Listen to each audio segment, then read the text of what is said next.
오늘은 누가복음 18장 1절로 8절 말씀 제가 말씀을 봉독하겠습니다.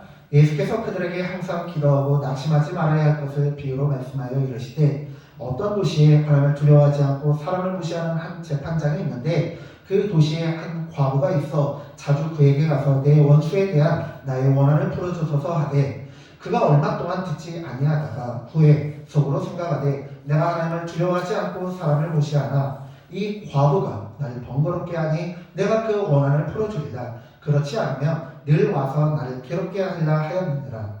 주께서 또 이르시되 불의한 재판장이 말한 것을 들으라 하물며 하나님께서 그 밤낮 부르짖는 택하신 자들의 원한을 풀어주지 아니하시겠느냐. 그들에게 오래 참으시겠느냐. 내가 너희에게 이르노니 속히 그 원한을 풀어주리라. 그러나 인자가 올 때에 세상에서 믿음을 보겠느냐 하시니라. 아멘. 오늘은 누가복음 18장 1절로 8절 말씀을 본문으로 해서 기도의 목적은 올바른 믿음입니다 라는 제목으로 하나님의 말씀을 전하겠습니다. 오늘 본문의 교훈은 친절하게도 1절에 제시되어 있습니다. 오늘 비유의 그 목적이 무엇인지 친절하게도 1절에서 예수님께서 말씀하십니다. 무엇이라 말씀하느냐? 예수께서 그들에게 이렇게 말씀하십니다. 항상 기도하고 낙심하지 말아라. 항상 기도하고 낙심하지 말아라 하면서 비유를 말씀하시는데 어떤 비유를 말씀하느냐. 2절 이르시되 어떤 도시에 하나님을 두려워하지 않고 사람을 무시하는 한 재판장이 있는데 이것은 무엇인가 하면요. 하나님을 두려워하지 않는 것. 재판관은 누가 세우는 자이냐? 하나님께서 세우는 자예요. 성경에 보니까 재판관은 구약시대 모세가 출애굽해서 가나안 땅에 정착할 때부터 재판관이 있는데요. 그 재판관은요. 하나님을 두려워하는 자가 되어야 된다고 모세오경에서는 말씀하고 있습니다. 하나님을 두려워하는 게 뭐예요? 하나님을 두려워하고 믿는다는 것은 하나님께서 지켜보고 있다는 것을 믿는 자예요. 여러분 CCTV가 있는데 도둑질 할 수 있어요? 없죠. 도로에서도요, 왜 그렇게 CCTV 많이 있는지 아세요, 익산에? 사고 나지 말라고, 빨리 달리지 말라고. CCTV가 없으면요, 속도 제한이 50km든 30km는 무시하고 달려요.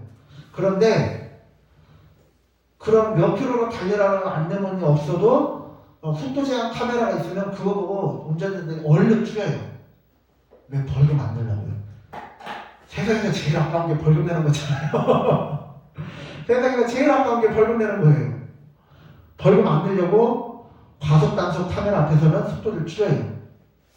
마찬가지로 하나님을 두려워하지 않는 자는요. 하나님을 믿지 않는 자이고 하나님이 이 세상에 없다라고 철저히 믿는 자예요. 그리고 사람을 무시하는 한 재판장이 있다라고. 이 말은요. 사람을 자기에게 뇌물을 주는 자에게는 유리하게 판결하고 뇌물을 주지 않는 자에게는 불리하게 판결하는 것을 말합니다. 그런데 3절에 보니까 한 가부가 있어서 자주 그에게 가서, 그는 누구예요? 재판장이죠. 재판장에게 가서 내 원수에 대한 나의 원한을 풀어주소서 하되 4절에 보니까 얼마 동안 듣지 않았대요. 얼마 동안은. 근데 이 가부도 끈질기는 사람인가 봐요. 계속해서 쫓아가고 그러니까 이 불의한 재판관이 속으로 생각하는 게 내가 하나님을 두려워하지 않고 사람을 무시하나 이 가부가 나를 번거롭게 하니 내가 그 원한을 풀어주리라. 그렇지 않으면 늘 와서 나를 괴롭게 하리라 하였느니라. 자, 6절에 보니까 이제 예수님께서 이 비유에 대한 설명을 또 해주십니다. 주께서 또 이르시되 불의한 재판장이 말한 것을 들으라. 하물며 하나님께서 그 밤낮 부르짖는 택하신 자들의 원한을 풀어주지 아니하시겠느냐. 그들에게 오래 참으시겠느냐. 불의한 재판장도 뇌물을 좋아하고 하나님을 안 믿고 사람을 무시하는 이런 불의한 재판장도 자기는 심히 번거롭게 하니까 그 응답을 해주는데, 그 소원을 들어주는데, 하물며 선하신 하나님께서 너희의 기도를 듣지 아니하시겠느냐. 예수님께서 방문하시는 거예요.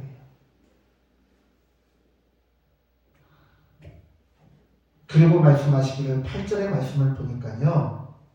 내가 너희에게 이르노니 속히 그 원한을 풀어주시리라. 그러나 인자가 올 때에 세상에서 믿음을 보겠느냐 하시니라.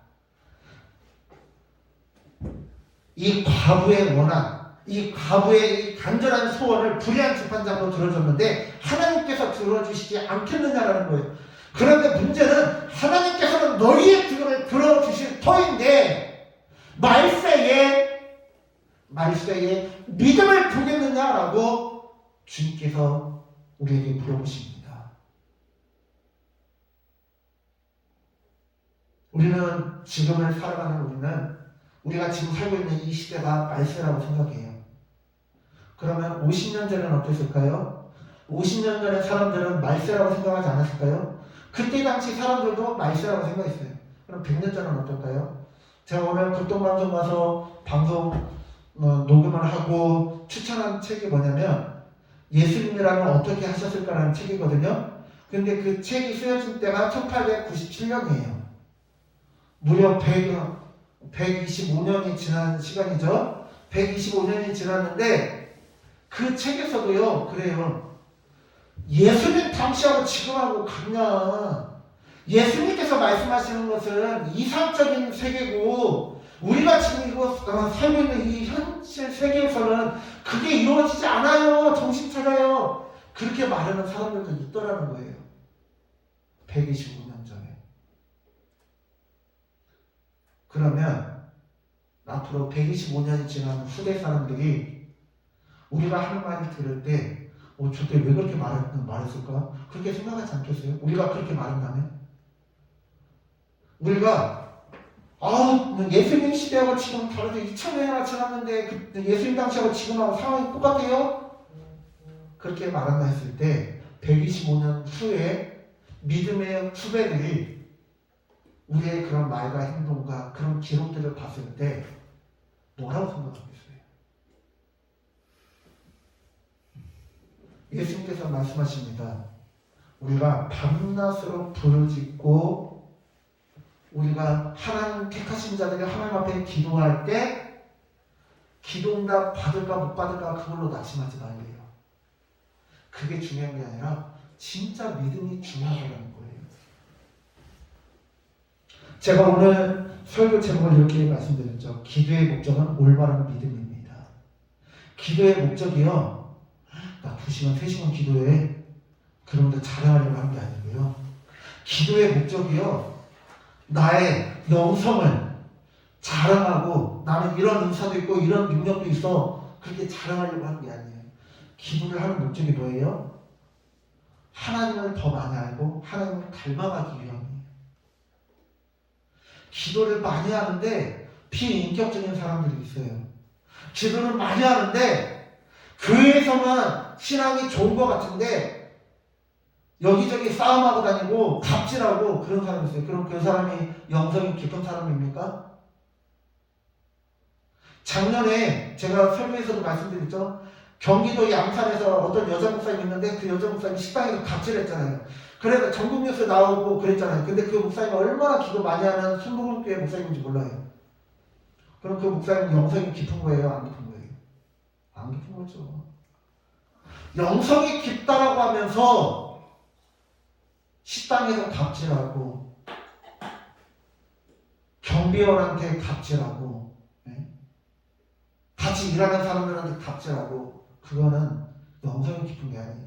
그거는 박수무당이랑 똑같은 거예요. 진짜 영성은 하나님을 닮아가는 거예요. 하나님을 닮아가는 거예요. 그러기 위해서 기도해야 되는 거예요. 기도하는 것은 내가 영성을 쌓는 이유가 뭐예요? 사단에게 넘어가서 아무것도 아닌 일로 화내고 짜증내고 다투고 그렇게 하는 것이 아니라 내가 영성이 깊어져서 다른 사람을 품어주고 이해하고 그렇게 하기 위함 아닙니까? 기도의 목적은 이렇게 힘든 시간에 코로나로 인해서 힘든 시간에 흔들리지 않고 하나님만 바라보는 것이고요. 기도의 목적은요. 하나님의 뜻을 행하는 거예요. 사랑하는 성도님들, 이제 오늘부터 사순절이 시작되었는데요. 흔들리지 않는 믿음, 주님을 닮아가는 믿음을 소유하시길 바랍니다.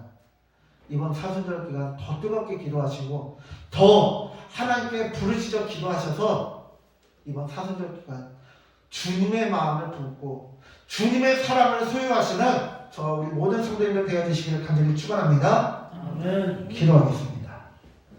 주님, 이제 오늘 사순절이 시작됩니다.